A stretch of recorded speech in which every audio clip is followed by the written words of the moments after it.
So this video is for the Initiates Program Part 2, The Message of Myth. Now the best way for me to approach this and how I translate it to myself is when you boil down everything, you boil down names, remove places, you remove all the nitty-gritty fine details and you turn it into a basic item. You're going to find a lot of religions and myths more or less boil down to the same point. And what I mean by that is every culture has a hubris story, like Icarus. He thinks he's better than everyone else, tries to fly so high through his intelligence, but gets burned. You have men who are trying to get what they shouldn't have, tales of love and woe, love won, love lost, people who are dirty and underhanded, people who try to deal honorably but are tricked because of their honor. Like the entire Greek and Roman pantheons, a lot of the pantheons have more humanistic elements to their deities because they tell stories, and these stories are part of the myth. And myths are really quite important to humanity because it's how we translate how we really translate the things that we can't really put our hands on, are the intangibles.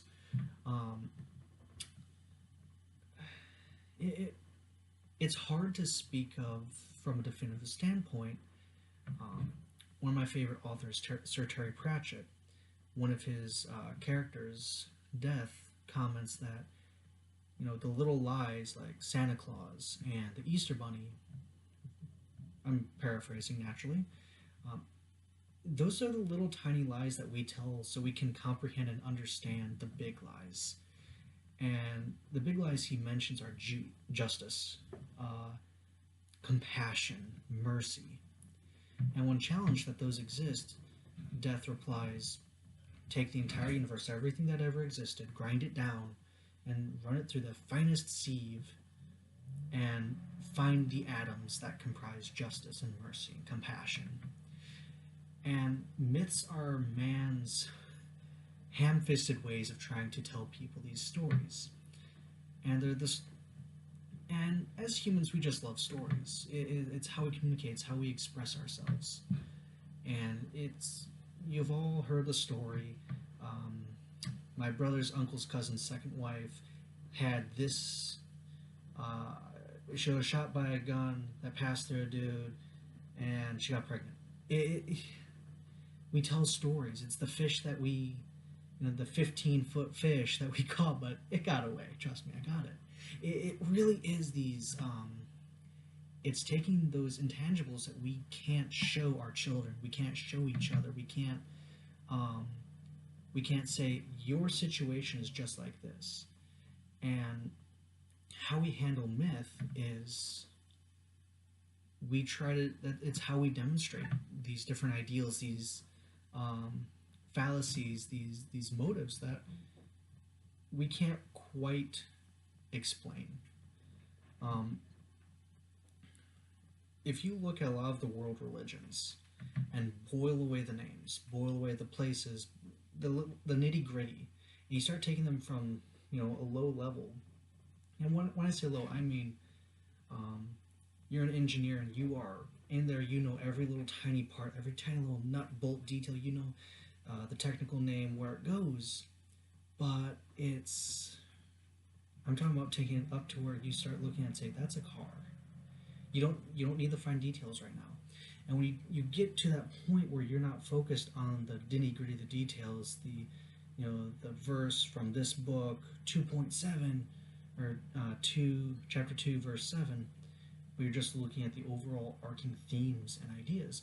You're looking at a lot of the major world religions, and a lot of the small ones, they have a great deal of the same concepts, ideas. They want their followers to come to that same place. And then when you look at mythology, Hercules, even Hansel and Gretel, all these different myths and stories are the boys who cried wolf. Just all of our stories, when broken out, they boil down to basic ideas and how we should interact with others. Now, some of them are a little bit more ham-fisted. Romeo and Juliet. It's it's a cautionary tale. But when we come when we come and bring these all together, you start seeing patterns. And a lot of it's cautionary, saying when you tell it to a kid, and a kid loves a story, we all love stories, and the kid listens to the story, and they can sort of see how their life plugs into it. When you come to religion, it's the same exact thing, where most religions have, don't cheat on your wife. That ends badly. Don't kill people, or don't murder specifically. That ends badly. Don't steal. That ends badly. A lot of religions and myths have a lot of the same moral codes. Now, if you look at that and sort of take that as a blanket statement, just hold in your mind for a minute that it's all the same. It all comes from, and this is a great example of something that I love to ask people when a question about Jediism. It's, do you follow a entity that is everywhere and everything, omnipotent and in control, and also ineffable? We'll just throw that in there. And they said yes, and they will say yes. Okay, you can call it the Force, you can call it Allah, Yahweh, or Jehovah, depending on the pronunciation you choose to use, God. A lot of your deities, that's what you're going to get boiled down to, unless you have your pantheon deities. And even then, you're still looking at deities that if you whisper their name, they can hear you and they see you. And a lot of rituals for paganism is calling attention to or sending out your thoughts to the universe. And myths and religion, they all have the same basic premise. We just call it different things. You're taking essentially, think of it like bakers. You have flour. I can take a Chinese baker, an Italian baker, a French baker, an American baker, an English baker, and an Irish baker, and give them flour and tell them, I would like some bread. And I'm going to get just as many different kinds of bread. Some might have a little bit more spice, some might be twisted and shaped differently. I might get a brioche, or I might get a pretzel bun somehow, or soda bread. But it's still bread, and it's still your basic unit of food. And the way I feel about how this interfaces with Jediism is that's very true. I follow the living force, and I choose to believe that almost kind of as not agnosticism. Like, I acknowledge that there's something bigger. I feel it's a little egotistical to say definitively I know what that is. I feel it's a little egotistical to say that I know its will. But it's something that we explore, we dive into, and we try to learn more about, because it's the universe. It's everything. It's everywhere you look. And even if you aren't focused high in the stars, and I love NASA, love science, but like, I have rats in my room. They're my pets, and you can see life and vitality in them. And it's fascinating just to watch them, but they're small life forms, and they don't care about a lot of stuff. They don't have a lot of mythologies, but they do. They do have a mythology. If they act a certain way, they get a certain thing. If they act a certain way, they might get punished. It's explaining a concept which can't properly be squeaked about. Essentially, it's like gravity. How do you explain it? You can't sit there and explain the theory of gravity. You can. But the easiest way to tell it to a child, I pick this up and I let it go and it falls, and the thing that makes it fall is gravity. So for all of mankind's motivations, all of our lies, the big lies like justice, compassion, mercy, vengeance, anger, the reason behind anger, and all these different things. It's when it comes back down to myths, that's how we communicate this. And in religion, it's very important because religion is just codified myth.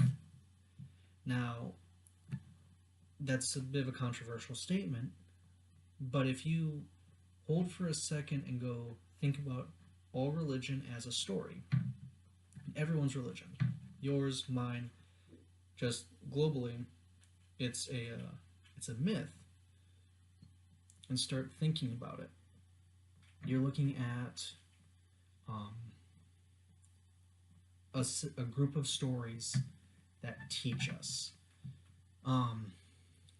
Anger, for instance. It's one of the Jedi kind of get. That's the most common thing. Yoda's statement about anger. And a lot of people have asked me, do I get angry? Yes, I absolutely get angry. However, I choose to use my anger and control it, and only display it when it's necessary. I'm just going to go ahead and pull something from the Bible. Jesus in the temple. He walked into the temple one day, paraphrasing. Everything I say is paraphrasing because I'm not good with precision. He walked into the temple and he found a bunch of people trading and selling. And that really made Jesus angry because here he was in a place of worship and people have come and started to sell and buy. It's no longer about the religion, it's about money. That's a common complaint. Money has always been a problem to religion. Either they don't have enough, people have too much, or people focus on it too much. Or too little if you worship money. He uses his anger to drive them all out and to teach a lesson. And that's a story telling us, showing, if you get angry, you need to know what you're being angry about, why you're angry about it. And in his time, that was a acceptable method of displaying it. Nowadays, we don't exactly get to whip people out, make a whip and whip people out of a church, but it's an example of anger. There's reasons for anger. Understand it, control it, and use it to better yourself. It's not a matter of letting it loose and just flying off the handle and beating people or yelling at people. It's, you can be angry about something. The recent protests in regards to politics, people are angry, but they're not going out there and beating people. They're going out there and they're displaying their anger. They're showing up in massive numbers saying, look, we're angry about this. This is why we're angry. This is how many of us are upset about this.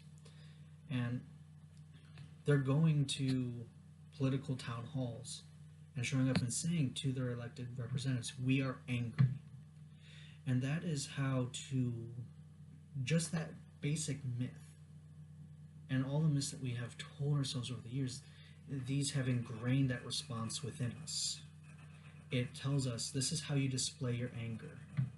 You control it, you understand where it is. When Jesus drove people out of the temple, he said, this is my Father's house, and you have turned it into a den of thieves. And he, from the Bible, he understood why he was angry, and he took action. Not action we would do today, but today we choose to show our action differently. In many different religions and myths, you have people who are becoming angry, and they display it in very specific ways. And these myths are how they're taking that concept, the concept of anger, and they're pushing it through their culture's viewpoint. So for some groups, being angry and beating people is acceptable. Not to me, but to some groups, you discuss things in a different way. How to view it. In some religions, to have that kind of thing happening on sacred ground is grounds for death. Plain and simple. In other groups, it's an invitation for discussion. In other groups, it's just considered a social faux pas. And it's, if you look from the Persians held truth to be a sacred principle in which lying, even if it's beneficial to everyone involved, can result in death or severe punishment. But in other locations, it's viewed to lie a little bit in order to save face or to avoid embarrassing both parties. It's considered completely acceptable.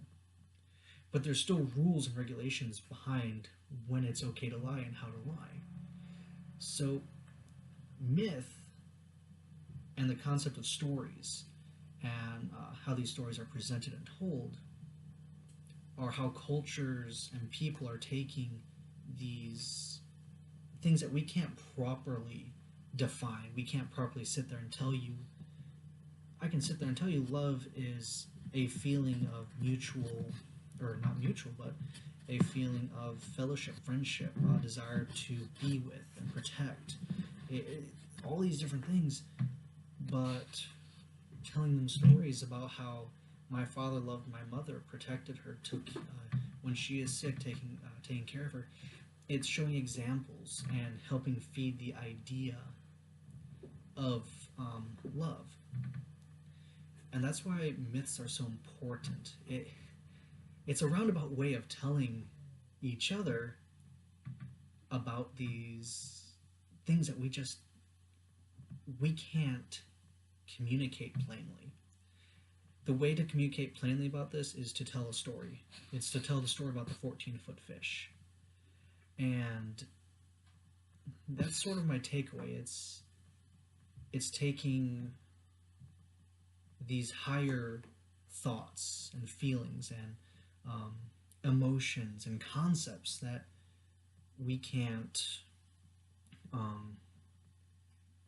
really use our mouth to speak. Even now, I'm struggling to find words to help explain how to reference these things.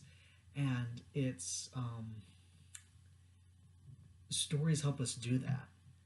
We're very simple creatures. We're humans. As advanced as we like to think we are, we're still animals, and we still have difficulties explaining some of these things. I was in the Marine Corps for 4 years, and honor, courage, commitment are the big three in the Marine Corps.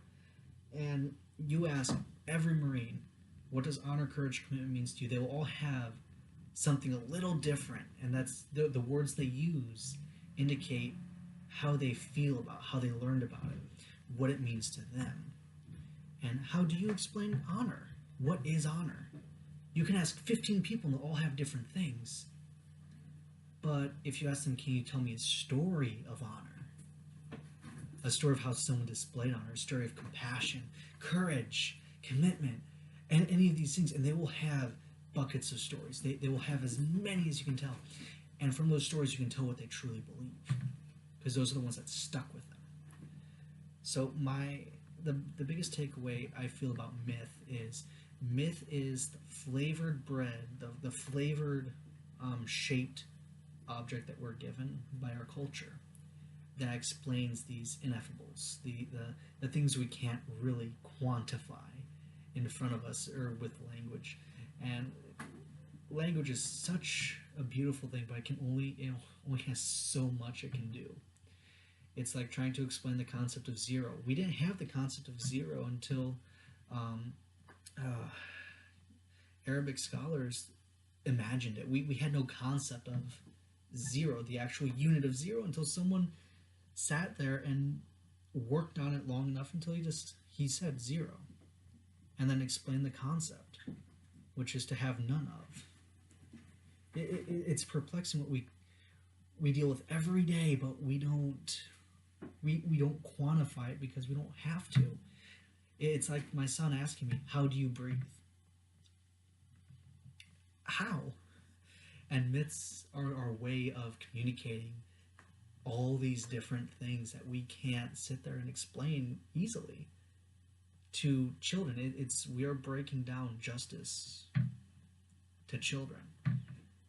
And religion, myths, your goatmen, your yetis, your wendigos, um, your angels and demons, these are all, if you look at them and boil them down and remove the flavor, they all tell a story. And at the end of the day, it's all the same story, just from different perspectives. And that's my biggest takeaway from the message of myth.